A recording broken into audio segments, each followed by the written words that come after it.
जी नाज़रीन, हाज़िर आहियूं नेशनल ऑनलाइन न्यूज़ अलर्ट सां। नवंदुर खां खे ब्रेकिंग न्यूज़ ॾींदा हलूं त नवंदुर में छॾी अॻु वापारी रांझण जत खे कातलाणे हमले में मरणी कंदड़ जवाबदार गिरफ़्तार न थियण ख़िलाफ़ मुतासिरनि पारां एहतजाज कयो वियो आहे। जत बिरादरीअ जे माण्हुनि शहीद राणी बेनज़ीर प्रेस क्लब अची पुलिस जे नाले ख़िलाफ़ छिती नारेबाज़ी कई, जिते अब्दुल करीम जत, इल्ताफ़ अमजद सेठार, नदीम भुट्टो, अब्दुल गफ़ार नवीद ऐं ॿियनि इंसाफ़ जो मुतालबो कयो, जिते मीडिया आॾो दाईंदे अब्दुल करीम जत जो चवणो त छॾी अॻु जवाबदारनि लाल बख़्श, एहसान, साईं बख़्श, इरफान ऐं इमरान दुकान ते हमलो करे भाउ रांझण मथां फायरिंग करे खेसि मरणी करे छॾियो, जेको अञा ताईं कराची जे इस्पताल में दाख़िल आहे।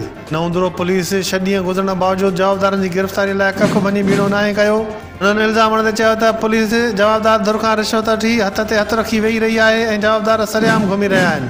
हुननि IG सिंध, DIG लाड़काणो ऐं SSP लाड़काणो खे अपील कई त मामले जो फौरी नोटिस वठी इंसाफ़ कयो वञे ऐं नाल ई कंदड़ पुलिस ख़िलाफ़ कार्रवाई कई वञे।